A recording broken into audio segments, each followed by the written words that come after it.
नमस्कार, आप देख रहे हैं 4 टीवी और आपके साथ मैं हूं प्रियंका सिंह। हमारे इस खास बुलेटिन में आप सभी का एक बार फिर से बेहद स्वागत है। बुलेटिन का आगाज उत्तराखंड के तमाम अहम खबर के साथ करेंगे। सबसे पहला रुख टिहरी की ओर, जहां पर टिहरी गढ़वाल में उत्तराखंड के मुख्यमंत्री पुष्कर सिंह धामी ने एक बड़ा और भरोसे से भरा संकल्प दोहराया। उन्होंने कहा कि उत्तराखंड देश का सबसे विकसित राज्य बनेगा और ये सिर्फ सरकार नहीं बल्कि राज्य के हर निवासी का साझा संकल्प है। सीएम धामी ने साफ कहा है कि हम सब मिलकर प्रधानमंत्री नरेंद्र मोदी के विकसित भारत के विजन को 2047 तक जमीन पर उतारने के लिए पूरी ताकत से जुटे हुए हैं। ये सिर्फ घोषणा नहीं बल्कि वो दिशा है जिसमें उत्तराखंड की सरकार हर क्षेत्र, हर लाइन में, चाहे शिक्षा हो, स्वास्थ्य हो, पर्यटन हो, कनेक्टिविटी हो या फिर रोजगार हो, उसमें एक एक कदम आगे बढ़ा रही है। इस वक्त जब पूरा देश अमृतकाल में प्रवेश कर चुका है, टिहरी से निकला ये संदेश पूरे उत्तराखंड को एक नई ऊर्जा और उम्मीद देता है कि उत्तराखंड हिंदुस्तान का सबसे अच्छा राज्य बनेगा, नंबर 1 का राज्य बनेगा। तो ये अकेले मेरा संकल्प नहीं है, ये उत्तराखंड के हमारे 1 करोड़ 25 लाख लोगों का संकल्प है। उस यात्रा का ध्वज आपने मेरे हाथ में दे रखा है, लेकिन उस ध्वज के हम सब साथी हैं, उस गंतव्य के, उस यात्रा के हम सब सह यात्री हैं। जब हम सब मिलकर एक दिशा में चलेंगे तो कोई ताकत हमको हिंदुस्तान का श्रेष्ठ राज्य बनने से नहीं रोक सकती है। उसी प्रकार हमारे प्रधानमंत्री जी का विकसित भारत का संकल्प पूरा होने से कोई नहीं रोक सकता है। भाइयों बहनों, भारत विकसित भारत बनेगा, भारत दुनिया का नंबर 1 भारत बनेगा, भारत दुनिया का विश्व गुरु भारत बनेगा, भारत दुनिया को नेतृत्व देने वाला भारत बनेगा। भारत तो वहीं उत्तराखंड की सियासत में हरीश रावत का भी बड़ा बयान सामने आ गया और इस बयान ने एक नया मूड जो है वो सामने ला करके खड़ा कर दिया है। पूर्व मुख्यमंत्री और कांग्रेस के दिग्गज नेता हरीश रावत ने ये पहले ही साफ कर दिया है कि अब वो चुनाव नहीं लड़ेंगे बल्कि नेताओं को चुनाव लड़वाएंगे। लेकिन उनकी इसी ना पर बीजेपी प्रदेश अध्यक्ष महेंद्र भट्ट ने तीखा तंज कसते हुए कहा है कि अगर वाकई रावत जी ने राजनीति से दूरी बना ली है तो पहले उम्र का लिहाज करते हुए उन्हें इस्तीफा दे देना चाहिए। भट्ट ने यहां तक कह दिया कि कांग्रेस में रावत ऐसे ही लोगों को आगे बढ़ा रहे हैं जो बाद में कहे कि आप ही लड़िए चुनाव, यानी सियासी चालाकी के साथ अपनी वापसी की जमीन तैयार की जा रही है।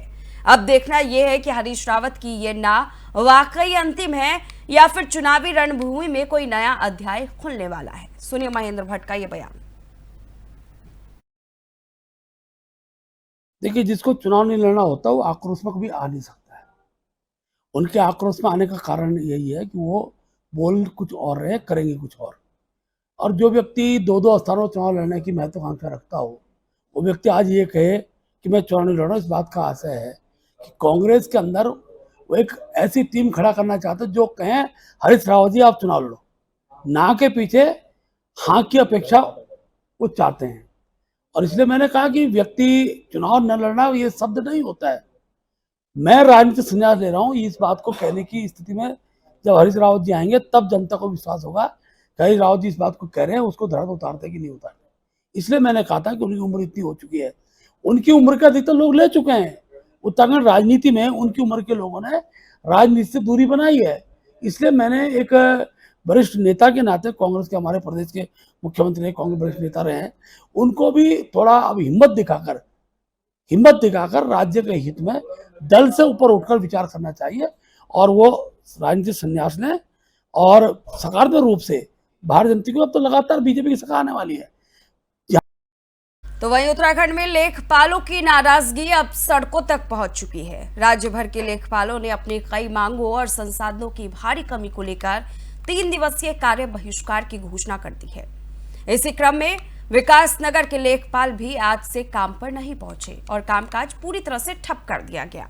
लेखपालों का कहना है कि लंबे समय से वे बुनियादी सुविधाओं, पर्याप्त संसाधनों और वेतन विसंगतियों जैसे समस्याओं को लेकर आवाज उठा रहे हैं, लेकिन सरकार की तरफ से कोई ठोस कदम नहीं उठाया गया। उन्होंने चेतावनी दी है कि अगर मांगे नहीं मानी गई तो आंदोलन को और तेज किया जाएगा। अब देखना यह है कि सरकार इस लेखपाल आंदोलन को कितनी गंभीरता से लेती है।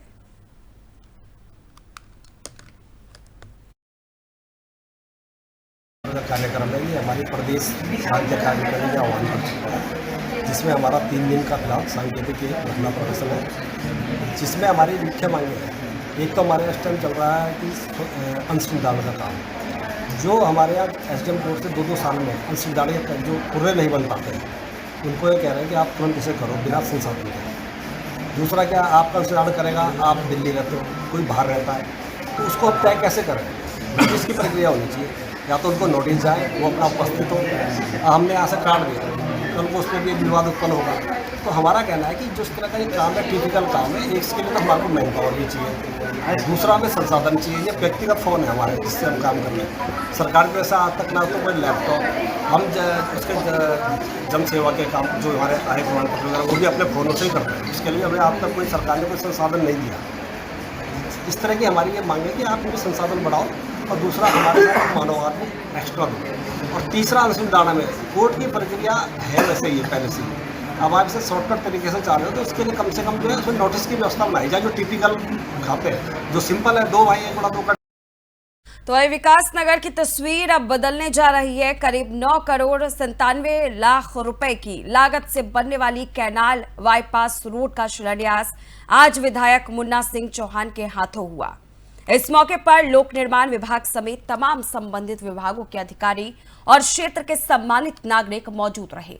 हालांकि कार्यक्रम में कैबिनेट मंत्री सतपाल महाराज के आने की सूचना थी, लेकिन वो शामिल नहीं हो सके। शिलान्यास कार्यक्रम की शुरुआत नारियल फोड़ करके की गई और मंच संचालन की जिम्मेदारी प्रदीप सोनी ने निभाई।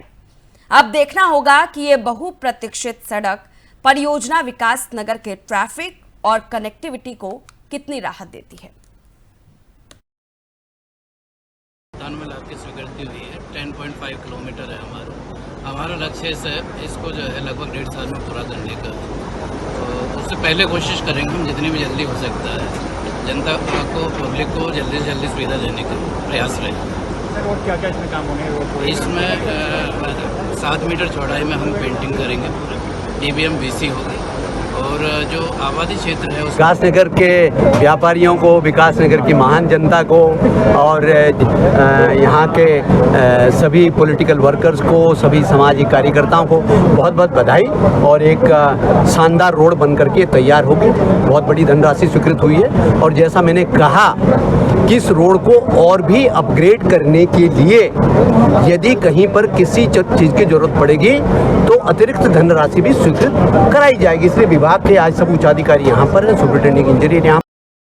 तो वहीं उत्तराखंड में महिला सशक्तिकरण का नया अध्याय खुल रहा है। राज्य और केंद्रीय सरकार मिलकर 40 से ज्यादा योजनाएं चला रही है, जिनसे महिलाओं और बालिकाओं को रोजगार, शिक्षा, स्वास्थ्य समेत कई महत्वपूर्ण लाभ मिल रहे हैं। 18 साल तक की लड़कियों के लिए भी विशेष पैकेज तैयार किए गए हैं। इन पहलों का ब्यौरा देते हुए महिला सशक्तिकरण सचिव चंद्रेश कुमार ने बताया कि इन योजनाओं के माध्यम से महिलाओं की आजीविका में मजबूती तो आएगी ही, साथ ही उनके सामाजिक आर्थिक उत्थान में भी अहम योगदान मिलेगा।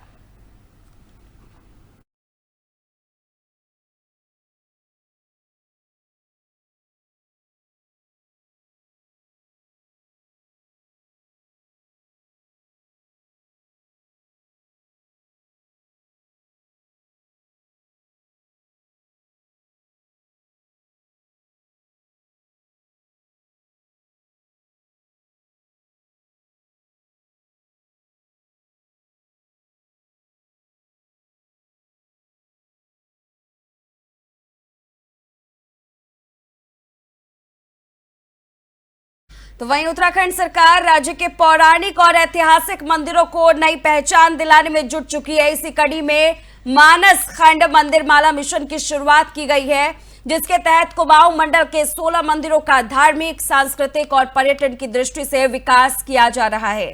सरकार ने IRCTC के साथ मिलकर 1100 यात्रियों के लिए विशेष ट्रेन मानस खंड एक्सप्रेसवे भी शुरू की है, जिससे उन जगहों को बढ़ावा मिलेगा जो अब तक प्रचार से दूर थी।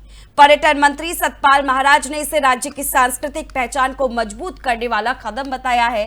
साथ ही मंदिर मार्गों पर होटल और होम स्टे विकसित कर तीर्थयात्रियों को सुविधाजनक यात्रा अनुभव देने की योजना भी तैयार की जा रही है। उत्तराखंड पर्यटन विकास बोर्ड इस मिशन को गति देने में सक्रिय भूमिका निभा रहा है, जिससे भविष्य में धार्मिक पर्यटन के नए आयाम खोलने की उम्मीद है। देश भर में मानसखंड मंदिरों के प्रचार प्रसार हेतु पर्यटन विभाग ने IRCTC के साथ मिलकर भारत गौरव मानसखंड एक्सप्रेस ट्रेन का संचालन किया, जिसमें कुल 1170 यात्री श्रद्धालुओं ने कुमाऊं क्षेत्र के मंदिर एवं दर्शनीय स्थलों का जो है दर्शन किया है। तो ये काफ़ी हमारी यात्रा सफल रही और काफ़ी लोगों ने वहाँ का जो लोकल कुजीन होता है उसका स्वाद भी लिया और वहाँ के मंदिरों का।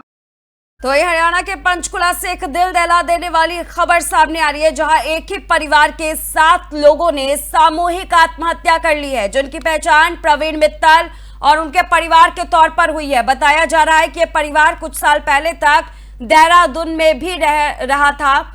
स्थानीय लोगों के मुताबिक मित्तल परिवार पहले कोलागढ़, फिर अंकित विहार और टपकेश्वर मंदिर इलाके में रह रहा था और बाद में चंडीगढ़ शिफ्ट हो गया। पड़ोसियों का कहना है कि परिवार साधारण था लेकिन परेशानियों से जूझ रहा था। प्रवीण मित्तल की पड़ोसी आराधना थापा के मुताबिक परिवार के 3 बच्चे ब्लूमिंग बर्ड स्कूल में पढ़ते थे और प्रवीण की मां अक्सर बीमार रहती थी। वहीं उनके ससुर की एक दुकान टपकेश्वर मंदिर के पास थी।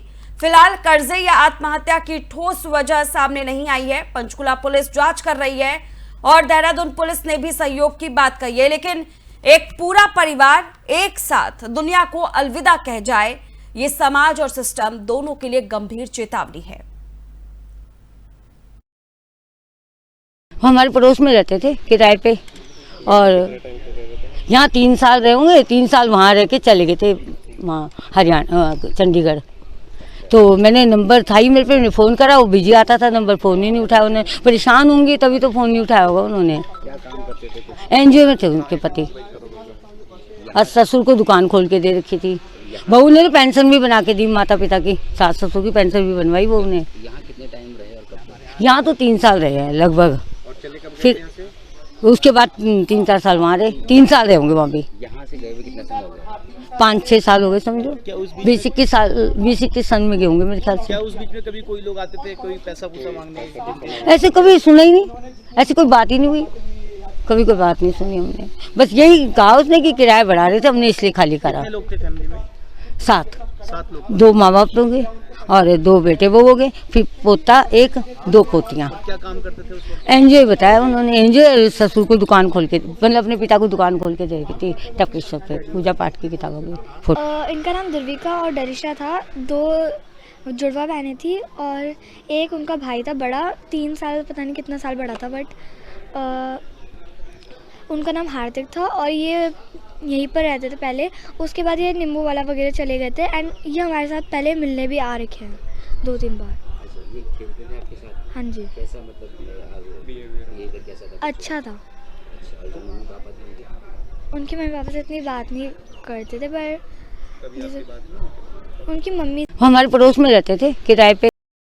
तो ऋषिकेश में अतिक्रमण पर प्रशासन का डंडा चला है। डीएम के निर्देश पर नगर निगम ने बड़ी कार्रवाई करते हुए नदी और नालों के किनारे बसी 140 से ज्यादा झुग्गी झोपड़ियों को ध्वस्त कर दिया है।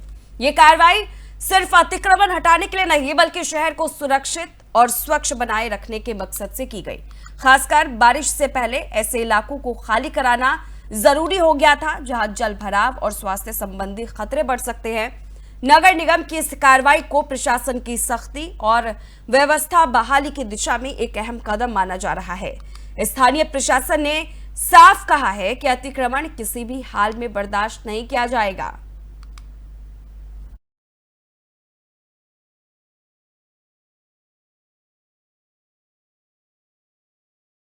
श्रद्धा और सेवा की मिसाल बनी देवभूमि उत्तराखंड एक बार फिर ऐतिहासिक क्षण का साक्षी बनी, जब गुरुद्वारा श्री हेमकुंड साहिब ऋषिकेश से श्रद्धालुओं के पहले जत्थे को चमोली जिले स्थित विश्व प्रसिद्ध तीर्थ स्थल श्री हेमकुंड साहिब के लिए रवाना किया गया। उत्तराखंड के राज्यपाल लेफ्टिनेंट जनरल गुरमीत सिंह और मुख्यमंत्री पुष्कर सिंह धामी ने संयुक्त रूप से इस जत्थे को हरी झंडी दिखाई। वहीं लंगर, सेवा, श्रद्धा और आध्यात्मिक ऊर्जा से ओतप्रोत यह आयोजन अतिथि देवो भव की भावना का सशक्त उदाहरण बन गया। इस मौके पर मुख्यमंत्री ने क्या कुछ कहा, इस रिपोर्ट के जरिए देखिए।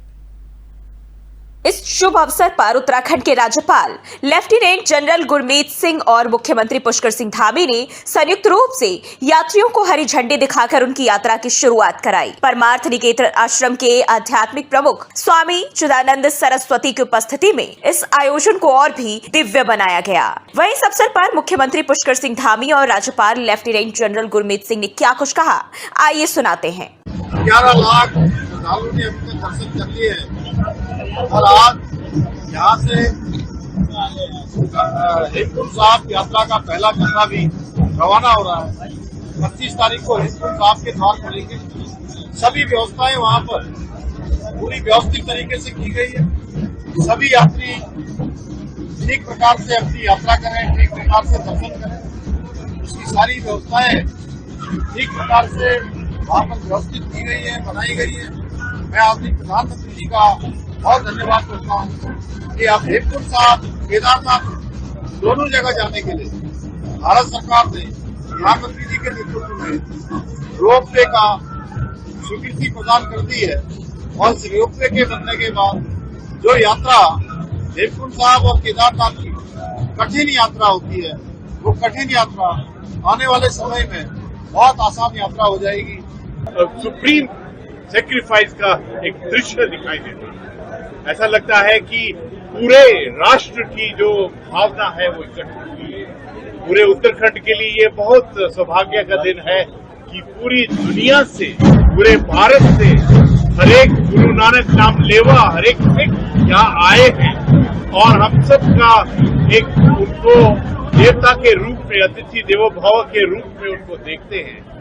और मैं आज के दिन में शासन को, प्रशासन को, माननीय मुख्यमंत्री जी को, हर एक उत्तराखंडी को, मैं गुरुद्वारा प्रबंधक कमेटी को बहुत बहुत धन्यवाद देता हूं कि इतनी मेहनत की है उन्होंने, ताकि हर यात्री की, हर उस श्रद्धालु की जो यात्रा है वो सफल हो। राज्यपाल ने प्रधानमंत्री नरेंद्र मोदी की दूरदर्शिता की भी सराहना करते हुए कहा कि तीर्थ यात्रा के अनुभव को सुलभ और सुरक्षित बनाना सरकार की प्राथमिकता है। मैं आज इस क्षण के ऊपर में माननीय प्रधानमंत्री जी श्री नरेंद्र मोदी जी का बहुत धन्यवाद करना चाहता हूँ कि उन्होंने जो कहा वो किया। उन्होंने कहा कि हेमकुंड साहब का रोपवे, उन्होंने जो कहा केदारनाथ जी का जो रोपवे है उसके लिए जो प्राथमिकता दी है, उसके लिए जो बजट दिया है, फाइनेंस दिया है, तो ऐसा लगता है कि हमारा भी ये समय है कि हम संकल्प लें कि राष्ट्र सुरक्षा में, राष्ट्र सेवा में, राष्ट्र निर्माण में और भारत का जो सभ्यता और संस्कृति है, जो परंपरा है, मूल्य है, सिद्धांत है, इस वक्त में किस प्रकार से हम संकल्प लें ताकि अपने राष्ट्र को एकदम विकसित राष्ट्र, आत्मनिर्भर भारत और विश्व गुरु की तरफ लेके जाए। मुख्यमंत्री पुष्कर सिंह धामी और राज्यपाल गुरमीत सिंह ने कार्यक्रम के बाद गुरुद्वारा श्री हेमकुंड साहिब ऋषिकेश में आयोजित भव्य लंगर में हिस्सा लिया और श्रद्धालुओं के साथ बैठकर भोजन ग्रहण किया। इस दौरान दोनों ने यात्रियों से संवाद भी किया और उनका हालचाल जाना, इसके साथ शुभकामनाएं भी दी। हर साल लाखों श्रद्धालु हेमकुंड साहिब की कठिन चढ़ाई कर गुरु गोविंद सिंह जी की तपस्थली के दर्शन करते हैं।